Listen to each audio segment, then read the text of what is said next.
스텝스 구독자 여러분 안녕하세요. 복잡하고 어려운 세금 이야기를 쉽게 풀어보는 세금 아끼는 길 세무로입니다.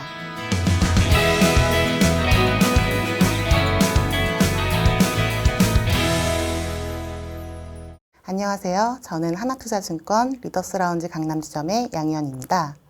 지점에서 영업을 하면서 유튜브에 세무로가 올라올 때마다 꼭 챙겨봤었는데 이렇게 제가 세무로를 직접 촬영하게 될 줄은 몰랐습니다. 오늘 열심히 할 테니 많은 시청 부탁드립니다. 이번 시간에는 최근에 많은 분들이 투자하고 있는 해외 ETF에 대한 세금과 절세 방법을 알아보는 시간을 갖도록 하겠습니다. 오늘도 오영경 세무사님과 함께 이야기 나눠보겠습니다. 안녕하세요. 안녕하세요. 오영경 세무사입니다. 상장 지수펀드, 즉 ETF는 특정 지수나 자산을 추종하는 인덱스 펀드입니다. 일반 펀드와는 달리 거래소에 상장되어 있기 때문에 주식처럼 손쉽게 거래할 수 있다는 장점이 있고 소액으로 다양한 자산에 투자할 수 있다는 점이 메리트인데요. 최근에 ETF에 투자하시는 고객분들이 더 많이 늘어난 것 같습니다. 세무사님도 최근에 ETF에 관한 문의를 많이 받으셨을까요? 네, 최근에 상담하시는 고객분들 중에 국내 상장 해외 ETF에 투자를 해서 수익을 보신 분들이 많으신 것 같더라고요. ETF 관련 세금에 대해서 문의가 좀 있었습니다. 네, 제가 기사를 찾아보니까 ETF 시장 규모가 160조 원 규모라고 하더라고요. ETF 시장 규모가 정말 많이 늘었죠? 그리고 2019년 국내 상장 해외 투자 ETF의 순자산이 3조 7천억 원이었는데 24년 9월 50조 8천억 원으로 늘었다고 해요. 국내 ETF는 2.2배 커질 동안 해외 ETF는 14.4배가 늘었다고 하니 국내 상장 해외 ETF의 규모가 얼마나 커졌는지를 실감할 수 있었습니다. 실제로 고객님들 중에서 해외 종목으로 구성된 ETF에 투자해서 큰 수익을 보신 분들을 많이 봤고요. 세무사님, 그럼 ETF는 어떻게 세금이 과세되는지 알아볼까요? 네, ETF는 국내 상장 ETF와 해외 상장 ETF의 과세 방식이 다릅니다. 먼저 국내 상장 ETF는 매매 차익 과세 방식에 따라서 국내 주식형 ETF와 그 외 ETF로 나눌 수가 있는데요. 국내 주식형 ETF는 기초 자산이 국내 주식으로만 구성되어 있는 ETF를 말하고 기타 ETF는 국내 주식형 ETF를 제외한 나머지 ETF를 통칭하는 말입니다.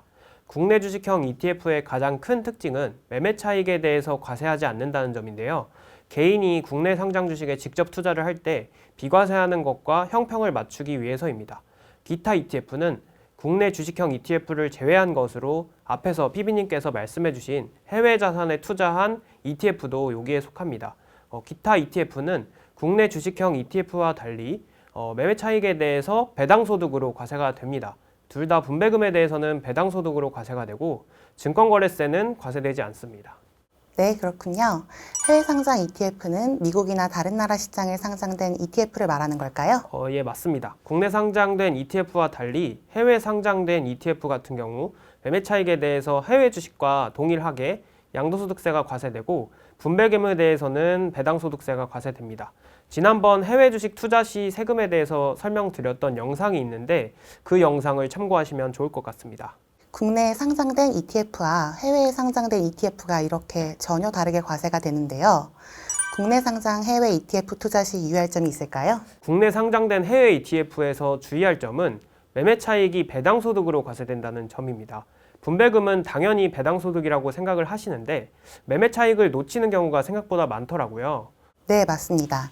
주식처럼 거래가 가능하고 국내 주식형 ETF는 매매 차익이 과세가 안 되다 보니 국내 상장된 해외 ETF도 과세가 안 되는 걸로 착각하시는 분들이 많더라고요. 그리고 국내 상장 ETF는 손익통산도 안 되죠? 네, 맞습니다. 과세구조상 다른 ETF와 손익통산이 안 됩니다.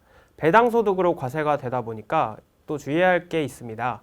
다른 이자 배당소득과 합쳐서 2천만 원을 초과할 경우 금융소득 종합과세가 적용된다는 점을 꼭 기억하셔야 하고 또 배당소득은 건강보험료 부과와 관계가 있습니다. 그래서 직장 가입자의 피부양자 박탈이 될 수가 있으니까 이 부분도 유의를 해주셔야겠습니다. 세무사님, 지금 유의사항을 들어보니 기존에 금융소득이 많이 발생해서 금융소득 종합과세자인 고객님은 해외 자산에 투자를 원하면 해외 시장에 상장된 ETF를 거래하는 게 나을 수도 있겠군요. 예, 맞습니다. 해외 상장 ETF는 앞서 말씀드린 것처럼 양도소득으로 과세가 되기 때문에 금융소득 종합과세와는 관계가 없습니다.